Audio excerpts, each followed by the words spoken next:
Hello everybody, Paladin here.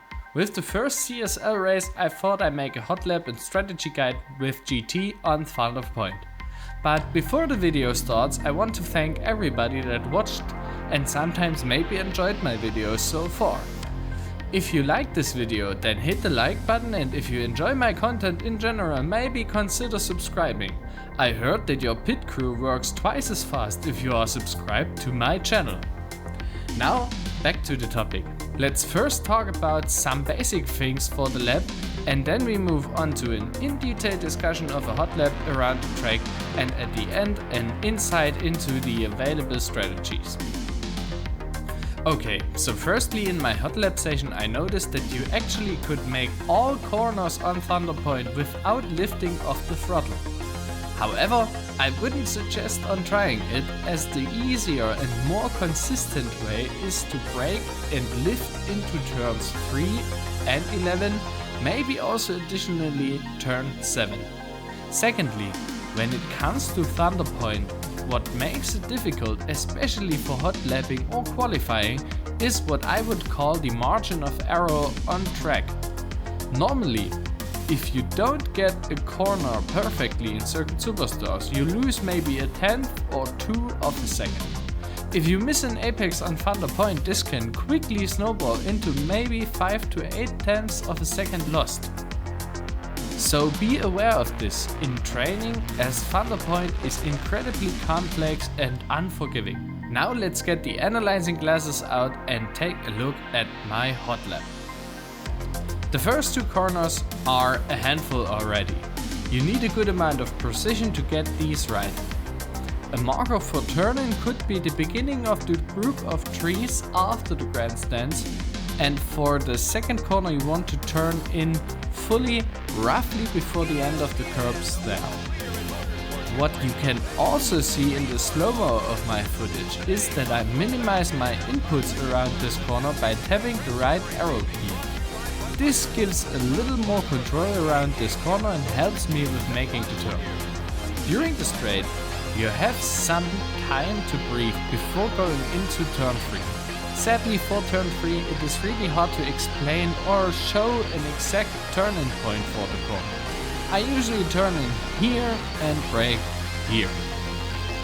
Once you are on the curbs after turn 3, you can turn directly into the S's.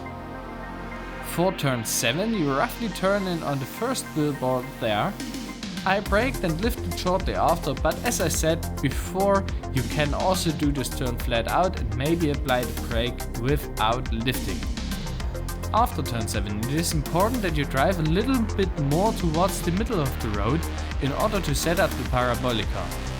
For the parabolica, use all the curbs you can get, just be careful on the end of the curbs.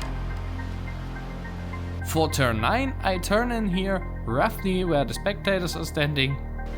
Afterwards, and I will use the word turn here loosely, for turn 10 you go over the grass, but be careful with the barrier.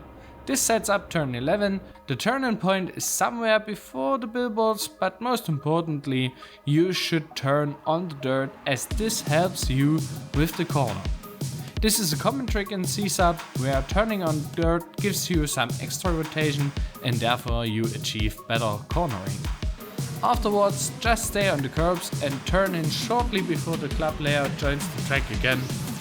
And with this I completed the lap, and I hope this helps you out for your own hot laps.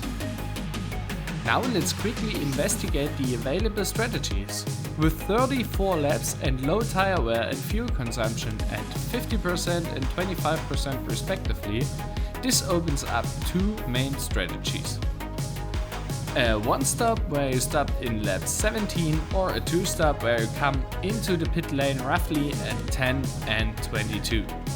From the test races in which I participated, I tend more towards the 2-stop, as it is a little faster in total time and driving with fresh tires just gives a better feeling overall. The downside here is that you sacrifice track position for fresh tires. Together with traffic, this could lead to the 2-stop drivers being stuck behind slower cars. Here is where the 1-stop shines. A trade-off like this isn't happening, so if you are out in front comfortable anyway, you might as well just do one stop instead of giving up your lead. Once your tires are gone, however, you have to make your car extremely wide in order to not get overtaken in the last 4 to 6 laps. I am most likely going to attempt a 2-stop as I feel way more comfortable on fresher tires, but each their own. With this, all that remains to say is good luck in your race and have fun in CSL today on Sunday.